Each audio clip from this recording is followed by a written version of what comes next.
Welcome to 22 George Street. I'm your host, George. Today, we'll discuss how the limitations of information shape not only what people know, but how they think, how they reason, and ultimately, how they perceive the world. Specifically, we'll examine how China's information censorship has created a closed loop of knowledge and thought, influencing generations of people in ways they may not even recognize. Let's start with a striking statistic. Over 50% of the world's online content is in English, followed by Spanish and French, which together dominate global information flows. Chinese, by contrast, accounts for just 1 to 5% of all online content. While this might not seem like a big deal to many Chinese internet users, after all, why would I need foreign information, or if something important comes up, I'll find out eventually? This view overlooks a critical reality. The Chinese internet does not provide an unbiased cross-section of global knowledge. Instead, the information available in Chinese has been filtered, curated, and heavily censored to reinforce specific narratives. This is not just a question of missing out on certain facts, it's about missing out on the diversity and complexity of ideas that challenge and expand our understanding. Take the example of Claudia Goldin, this year's Nobel laureate in economics. Her groundbreaking research on women's labor force participation examines how gender roles have evolved over time and their impact on economies. In English-speaking spaces, Goldin's work inspires rich discussions about historical inequality, policy design, and social progress. Articles, podcasts, and academic forums explore not only her findings but also their implications for broader questions of justice and opportunity. These conversations encourage reflection on how economic systems can become more inclusive and fair. By contrast, the Chinese internet's engagement with such topics is notably shallow. Discussions rarely move beyond surface-level commentary, often invoking slogans like "women hold up half the sky," without exploring the structural challenges that persist. Even worse, debates about women's rights or gender equality often devolve into dismissive arguments framed around traditional values. There's little room for nuanced analysis, and the lack of diversity in perspectives leaves users ill-equipped to grapple with the complexities of modern gender dynamics. This pattern isn't limited to gender issues. Topics like LGBTQ+ rights or the treatment of ethnic minorities are similarly constrained. Instead of fostering multidimensional debates, these subjects are either ignored or presented through the narrow lens of cultural conformity. Terms like Western ideology are frequently used to dismiss such discussions outright, effectively closing the door on any meaningful exploration of diversity or inclusion. The reasons for this are deeply rooted in China's information ecosystem. The Great Firewall, a sophisticated system of digital censorship, blocks access to major global platforms like Google, YouTube, and Wikipedia. Meanwhile, domestic platforms are tightly regulated, ensuring that content aligns with state narratives. This creates a closed loop where users are exposed to a narrow range of ideas, often stripped of the context and critical perspectives that make information meaningful. The rise of short-form content platforms like Douyin and WeChat has further entrenched this problem. Studies show that over 70% of Chinese internet users spend their daily online time on these platforms, consuming bite-sized, low-effort content. While entertaining, these platforms rarely encourage deep engagement or critical reflection. In contrast, English-speaking users can access diverse long-form resources, from TED Talks to academic journals, which challenge their thinking and broaden their perspectives.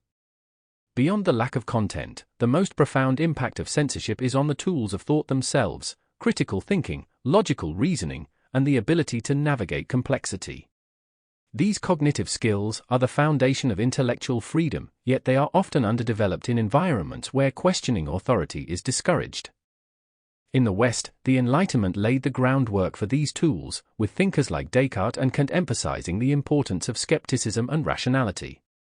By contrast, Chinese education prioritizes rote memorization and conformity, leaving little room for students to develop analytical or evaluative skills.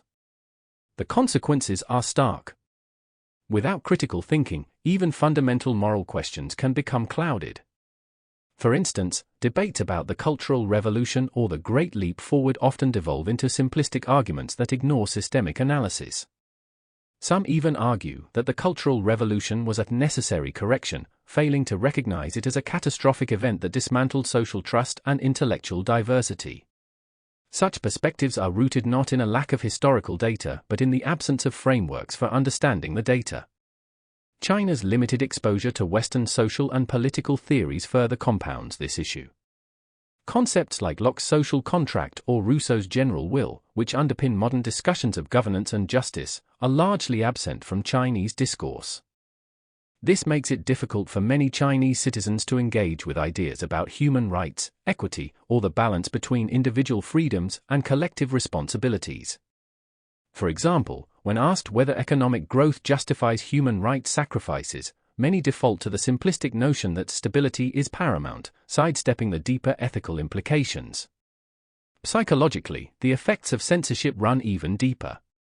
People raised in environments with restricted access to information often develop cognitive blind spots that persist into adulthood. This phenomenon, known in psychology as cognitive dissonance avoidance, explains why individuals may reject new information that challenges their existing beliefs. For example, when young Chinese internet users encounter criticism of their government, they often dismiss it with phrases like "you don't understand China" or "Western media is biased." These responses reflect not just a defensive posture but a deep-seated reliance on familiar narratives. This closed cognitive loop also stifles innovation. In a culture where failure is stigmatized rather than celebrated as a learning opportunity, individuals and organizations alike are reluctant to take risks. This risk aversion limits not only personal growth but also broader societal progress. In contrast, Western cultures often embrace trial and error as a necessary step toward innovation, creating a fertile ground for creative solutions to complex problems. So, how can we break free from these limitations? At an individual level, the first step is to learn new languages. English, Spanish, and French dominate global information flows, and mastering these languages opens doors to a wealth of resources unavailable in Chinese. Second, cultivating critical thinking skills is crucial. This means questioning assumptions, evaluating evidence, and embracing complexity rather than settling for simplistic answers. Finally, individuals must step outside their informational comfort zones, actively seeking out perspectives that challenge their preconceptions. At a societal level, fostering a culture of open dialogue and media literacy is essential. Encouraging deep reading, supporting independent journalism, and creating spaces for diverse voices to be heard can help counteract the effects of censorship. These efforts not only expand the informational landscape but also nurture the intellectual tools needed to make sense of it. To close, the 95% of global knowledge that lies beyond the Chinese internet is more than just data. It's a treasure trove of ideas, perspectives, and frameworks that enrich our understanding of the world. Breaking through the confines of limited information requires effort, but it's an effort worth making. Whether through learning a new language, challenging your own beliefs, or simply exploring unfamiliar viewpoints, each step you take toward a more open worldview brings you closer to intellectual freedom. Thank you for listening to 22 George Street. If this episode resonated with you, share it with friends, family, or anyone curious about how information shapes our minds.